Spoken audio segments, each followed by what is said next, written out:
Halo teman-teman, di video kali ini kami dari kelompok 2 akan membahas materi mengenai penilaian kembali atau revaluasi aset tetap. Nah, sebelum lanjut ke dalam pembahasan materi, saya akan memperkenalkan teman-teman anggota yang ada dalam kelompok 2. Yang pertama ada Jelita Mukurumpit atau saya sendiri, yang kedua ada Natania Melo, yang ketiga ada Maria Martagiantang, dan yang keempat ada Felina Mauta.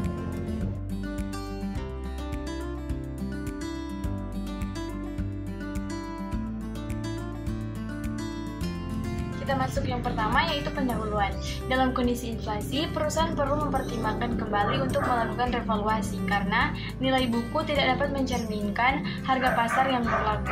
Hal-hal yang perlu diperhatikan juga jika perusahaan ingin melakukan revaluasi aset tetap antara lain yaitu pembayaran PPh sebesar 10% atas selisih lebih dari nilai wajar atau nilai pasar dikurangi nilai buku fiskal.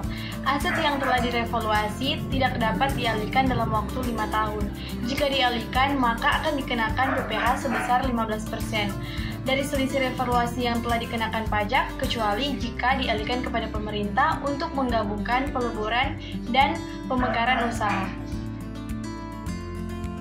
Nilai wajar atau nilai pasar merupakan nilai buku awal setelah revaluasi, merupakan dasar untuk penyusunan selanjutnya.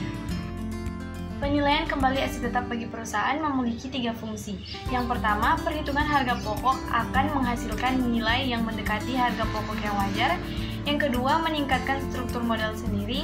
Yang ketiga, pembayaran PPh atas selisih lebih dari penilaian kembali aset tetap sebesar 10% yang bersifat final apakah cukup untuk menarik bagi perusahaan untuk melakukan revaluasi. Kita masuk pada bagian yang kedua, yaitu revaluasi aset tetap berdasarkan standar akuntansi keuangan. Dalam PSAK nomor 16 disebutkan bahwa penilaian kembali aset tetap pada umumnya tidak diperkenankan karena standar akuntansi keuangan menganut penilaian aset berdasarkan harga perolehan atau harga pertukaran. Dalam hal ini, laporan keuangan harus menjelaskan mengenai penyimpangan dari konsep harga perolehan di dalam penyajian aset tetap berdasarkan pengaruh penyimpangan tersebut terhadap gambaran keuangan perusahaan. Selisih revaluasi dengan nilai buku atau nilai tercatat aset tetap dibukukan dalam akun modal dengan nama selisih penilaian kembali. 3. Revaluasi aset tetap berdasarkan Undang-Undang Pajak. Berdasarkan Keputusan Menteri Keuangan Nomor 384/KMK.04/1998 tanggal 14 Agustus 1998 dan Surat Edaran Dirjen Pajak Nomor 29/PJ.42/1998 menjelaskan hal-hal sebagai berikut. Yang pertama, wajib pajak yang dapat melakukan revaluasi adalah wajib pajak badan dalam negeri yang terletak atau berada di Indonesia. Yang kedua, telah memenuhi semua kewajiban pajaknya sampai dengan masa pajak terakhir sebelum pajak dilakukannya penilaian kembali. Beberapa contoh aset tetap yang dapat direvaluasi antara lain sebagai berikut. 1. Aset tetap berwujud dalam bentuk tanah, kelompok bangunan, dan bukan bangunan yang tidak dimaksudkan untuk dialihkan atau dijual. 2. Aset tersebut terletak atau berada di wilayah Indonesia. 3. Penilaian kembali dapat dilakukan terhadap seluruh aset tetap atau terhadap sebagian aset tetap yang dimiliki perusahaan. 4. Penilaian kembali aset tetap dilakukan berdasarkan nilai pasar atau nilai wajar aset tetap pada saat penilaian dilakukan. 5. Bagi wajib pajak yang melakukan penggabungan usaha, pajak penghasilan yang terutang sebesar 10% di atas dapat dibayar dalam jangka waktu paling lama 5 tahun terhitung sejak tahun dilakukannya penilaian kembali aset tetap perusahaan. 6. Apabila wajib pajak melakukan penilaian kembali aset tetap sebelum akhir tahun pajak, maka dilakukan kerugian fiskal pada tahun buku yang bersangkutan diperhitungkan kembali sampai dengan dilakukan revaluasi aset tetap tersebut. 7. Aset tetap yang telah dilakukan penilaian kembali dan telah dikenakan pajak penghasilan tidak dapat dialihkan kepada pihak lain sebelum lewat jangka waktu 5 tahun setelah dilakukannya penelitian tersebut. Teknis akuntansi atas selisih lebih akibat revaluasi aset tetap. Selisih lebih akibat revaluasi aset tetap setelah diperhitungkan dengan kompensasi kerugian dibukukan dalam perkiraan tersendiri yang diberi nama selisih penilaian kembali aset dan termasuk dalam kelompok perkiraan modal saham, tidak dikenakan PPh bagi pemegang saham sebagaimana dimaksud dalam memori penjelasan ketentuan pasal 4 ayat 1 huruf G Undang-Undang Pajak Penghasilan. Kebijakan efisien. Apabila neraca sesuai dalam rangka revaluasi aset tetap telah dilakukan pemeriksaan umum oleh kantor akuntan publik atau KAP, neraca penyesuaian tersebut tidak perlu lagi dilakukan pemeriksaan khusus. Sedangkan apabila belum dilakukan pemeriksaan khusus, neraca penyesuaian tersebut cukup dilakukan pemeriksaan khusus oleh akuntan publik. Selanjutnya ada persyaratan administrasi setelah penyevaluasi aset tetap.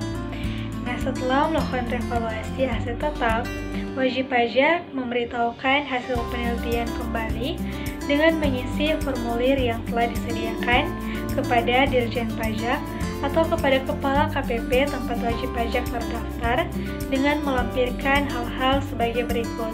Nah, yang pertama yaitu melampirkan laporan penilaian dari perusahaan penilai atau penilai profesional yang diakui oleh pemerintah.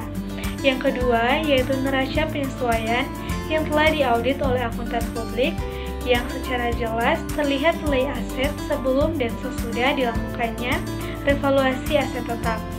Kemudian yang ketiga yaitu perhitungan selisih lebih akibat revaluasi aset tetap dan perhitungan besarnya PPh terutang. Yang keempat yaitu surat setoran pajak atau SSP. Kemudian ada tarif perlakuan khusus.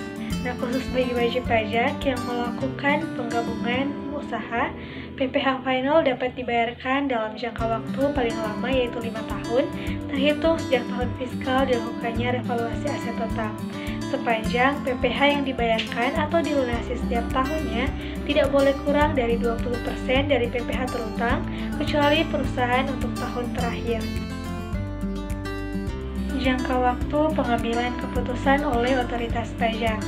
Nah, dalam jangka waktu paling lama 1 bulan setelah tanggal pemberitahuan wajib pajak diterima secara lengkap, Dirjen Pajak atau KPP wajib menerbitkan SK pengesahan atau penolakan atas neraca penyesuaian yang dilaporkan oleh wajib pajak yang melakukan revaluasi aset tetap.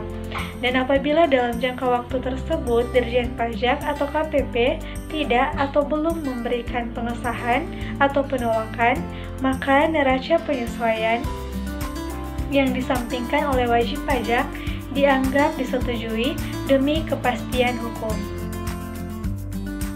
Hal-hal yang perlu diperhatikan dalam melakukan revaluasi aset tetap. Yang pertama yaitu revaluasi parsial atau menyeluruh. Nah, revaluasi parsial berarti perusahaan hanya melakukan revaluasi atas sebagian aset tetap yang ada sesuai pertimbangan perusahaan. Nah, perusahaan dapat melakukan revaluasi parsial sepanjang yang tidak direvaluasikan adalah aset tetap berupa tanah yang tidak disusutkan. Yang kedua yaitu pembayaran PPh sebesar 10% yang bersifat final.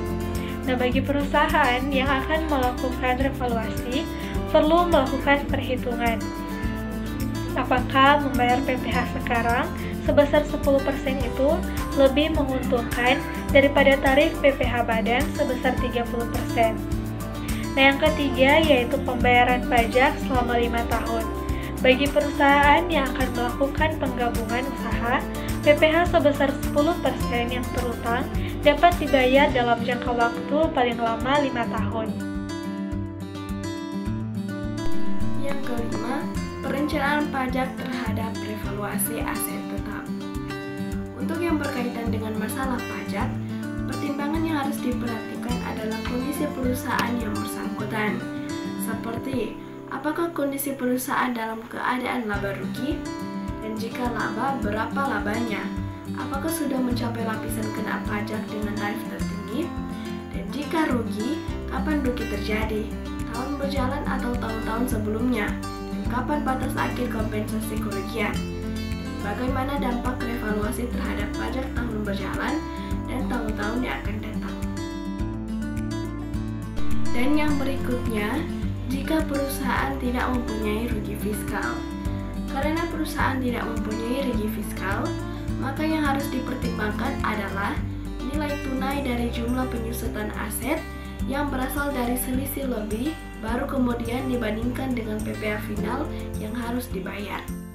Dan jika perusahaan mempunyai rugi fiskal, contohnya 500 juta rupiah dan laba tahun berjalan diprediksi hanya 200 juta rupiah, maka akan ada kompensasi kerugian yang hangus sebesar 300 juta rupiah karena sudah 5 tahun. Daripada kompensasi tersebut hangus, perusahaan sebaiknya melakukan revaluasi pada tahun 2013. Hal ini karena selisih lebih revaluasi sebesar 350 juta rupiah. Dikompensasi terlebih dahulu dengan sisa rugi fiskal sehingga tidak dikenakan PPh final. Dengan demikian, rugi fiskal pada tahun 2013 tinggal sebesar 150 juta rupiah dan apabila laba tahun berjalan 200 juta rupiah, maka perusahaan tinggal membayar pajak untuk laba setelah dikompensasi sebesar 50 juta rupiah. Di samping itu, perusahaan juga akan tambahan beban penyusutan dari revaluasi yang juga akan mengurangi laba fiskal. Yang berikutnya, revaluasi aset tetap tahun 2015. Pada tanggal 15 Oktober 2015, pemerintah telah meluncurkan kebijakan perpajakan melalui Peraturan Menteri Keuangan Nomor 191/PMK 10/2015 tentang penilaian kembali aktiva tetap untuk tujuan perpajakan bagi permohonan yang diajukan pada tahun 2015 dan tahun 2016 atau lebih dikenal sebagai kebijakan revaluasi aktiva tetap. Tujuan kebijakan adalah untuk memberikan insentif perpajakan kepada wajib pajak. Dan untuk tarif yang diberikan bagi insentif revaluasi aktiva tetap ini terbagi menjadi 3 macam, dan ketiganya bersifat final. Pembagian tarif ini disesuaikan dengan saat wajib pajak melakukan pemanfaatan insentif perpajakan revaluasi. Tarif yang diberikan yaitu yang pertama 3% untuk permohonan sampai dengan 31 Desember 2015 dan penilaian kembali selesai paling lambat 31 Desember 2016. Dan yang kedua 4% untuk permohonan periode 1 Januari 2016 sampai dengan 30 Juni 2016 dan penilaian kembali selesai paling lambat 30 Juni 2017.